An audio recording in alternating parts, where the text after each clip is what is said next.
Generations that have watched the show know all the characters by heart. Now, an East Tennessee man is pulling back the curtain on one of its most beloved characters in a new book.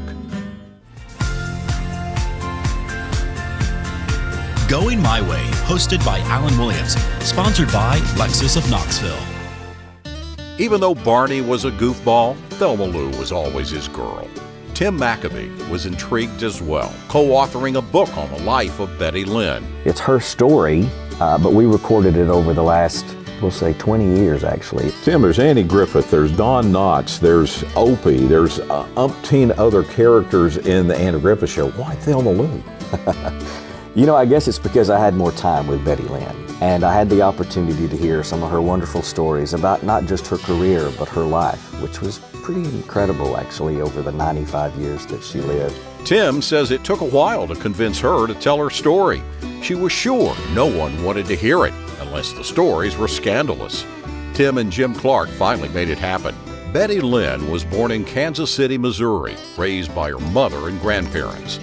Before the Andy Griffith Show was even a thought, she was already on stage. Not only did she tour in the USO and do her part during World War II, she did some wonderful movies in the golden age of Hollywood, working with people like Maureen O'Hara and Betty Davis. We all know her and love her as Thelma Lou from the Andy Griffith Show, which she embraced and loved.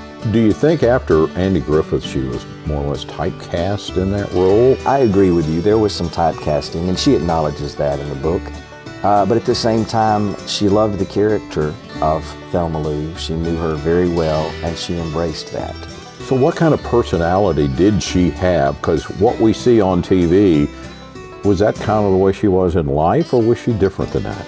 She was very similar to Thelma Lou, although Betty was a complex person in the sense that she was very talented. She started out as a singer and a dancer, and then of course she got into acting and was very successful there.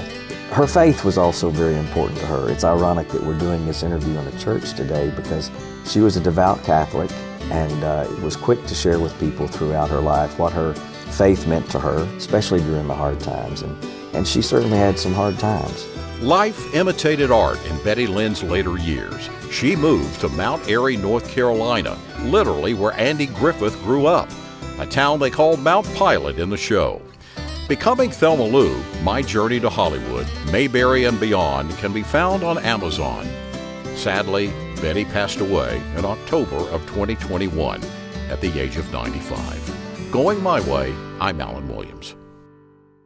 What separates Lexus of Knoxville's service department from the rest? Personal service that revolves around you. You'll be greeted by a Lexus Certified Service Advisor, and our Lexus Certified Master Technicians will give your car professional care. Enjoy our state-of-the-art customer lounge with premium coffee, snacks, and Wi-Fi while you wait. Need a ride? We offer shuttle service or courtesy Lexus loaner vehicles. We go above and beyond with a complimentary tire pressure check, fill, and car wash with every service. For personal care with a professional touch, make an appointment today at lexusofknoxville.com.